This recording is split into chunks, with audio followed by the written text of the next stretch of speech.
Hallo und herzlich willkommen zurück auf unserem Kanal. Schön, dass du wieder mit dabei bist. Heute schauen wir uns das Verb stehen an. Aber nicht nur das, sondern wir sprechen auch über Präfixe, die wir in Kombination mit dem Verb stehen verwenden.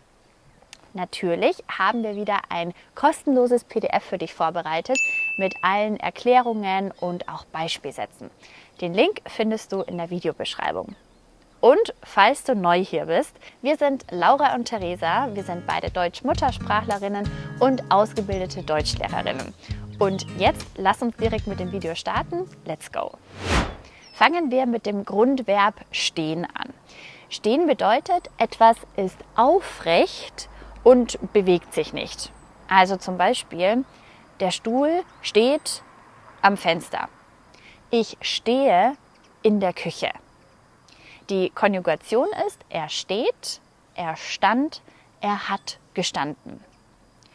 Stehen benutzt man oft mit dem Dativ, weil es ja eine Position beschreibt. Also die Frage ist immer wo, deshalb oft mit dem Dativ.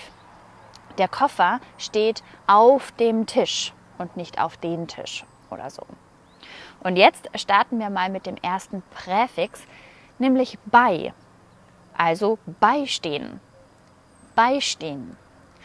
Und beistehen bedeutet, jemandem in einer schwierigen Situation zu helfen oder emotional zur Seite zu stehen. Ich benutze dieses Verb oft, wenn jemand krank ist oder traurig ist oder einfach Unterstützung braucht. Ich danke dir, dass du mir in dieser Zeit beistehst.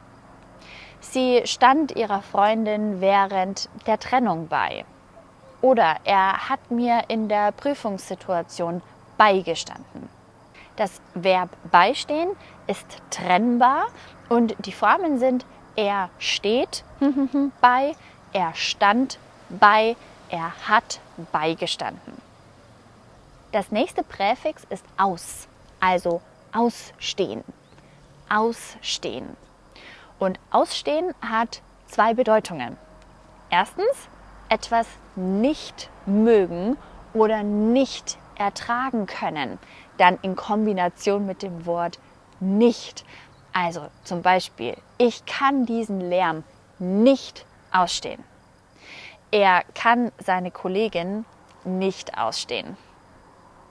Die zweite Bedeutung ist, etwas steht noch aus. Also etwas ist noch nicht passiert. Zum Beispiel, die Entscheidung steht noch aus. Das Verb ausstehen ist trennbar.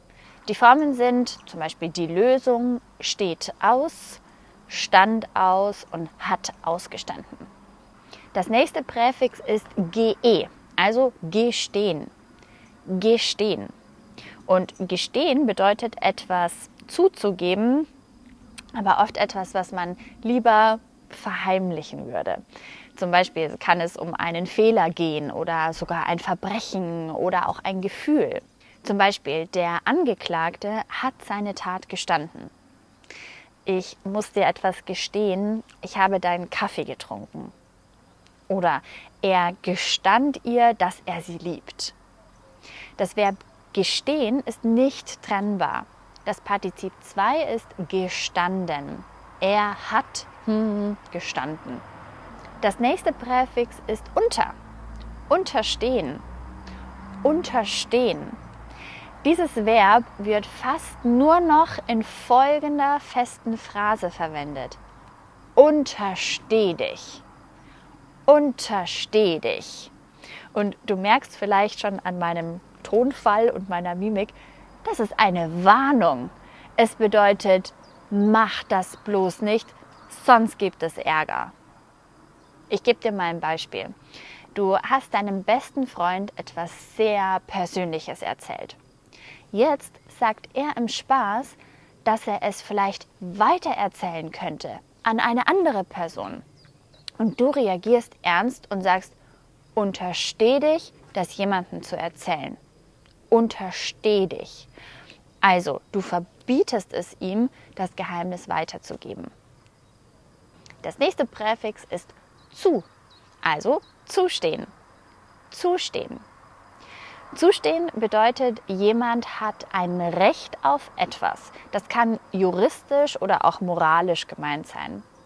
Zum Beispiel, dir steht eine Pause zu oder ihr steht mehr Gehalt zu. Jedem Menschen stehen bestimmte Rechte zu. Das Verb zustehen steht mit Dativ. Die Wohnung hat ihr zugestanden. Das nächste Präfix ist entstehen, entstehen. Entstehen bedeutet, etwas Neues bildet sich, etwas entwickelt sich oder wächst. Also niemand macht es aktiv, sondern das passiert einfach. Zum Beispiel, wie ist diese Idee entstanden? Hier entsteht ein neues Gebäude. Das Subjekt ist meistens eine Sache oder auch ein Prozess. Die Idee ist spontan entstanden. Das vorletzte Präfix ist anstehen, anstehen. Und anstehen bedeutet warten, also zum Beispiel in einer Schlange. Wir mussten lange an der Kasse anstehen. Ich stehe beim Bäcker an. Es kann aber auch heißen, etwas steht als nächstes auf dem Plan. Also zum Beispiel, heute steht ein wichtiges Gespräch an. Oder ich frage auch meinen Partner jeden Morgen, was steht bei dir heute an? Also, was ist dein Plan heute? Das Verb ist trennbar. Anstehen. Etwas steht an. Und das letzte Präfix ist fest, also feststehen. Feststehen. Und feststehen bedeutet, etwas ist sicher, entschieden und es wird sich auch nicht mehr ändern.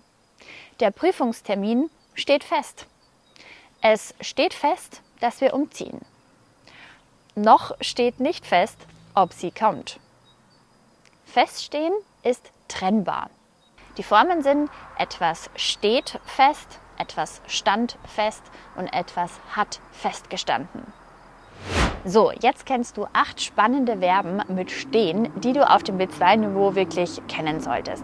Hol dir jetzt gerne noch das kostenlose PDF mit allen Verben und Beispielsätzen. Den Link findest du, wie gesagt, unten in der Beschreibung. Und jetzt bist natürlich du dran. Schreib doch mal einen Beispielsatz mit einem dieser Verben in die Kommentare. Vielleicht war ja eins neu für dich, dann schreib uns das sehr gerne. Abonniere ansonsten auch gerne unseren Kanal, damit du das nächste Video nicht verpasst. Und dann sehen wir uns beim nächsten Mal wieder.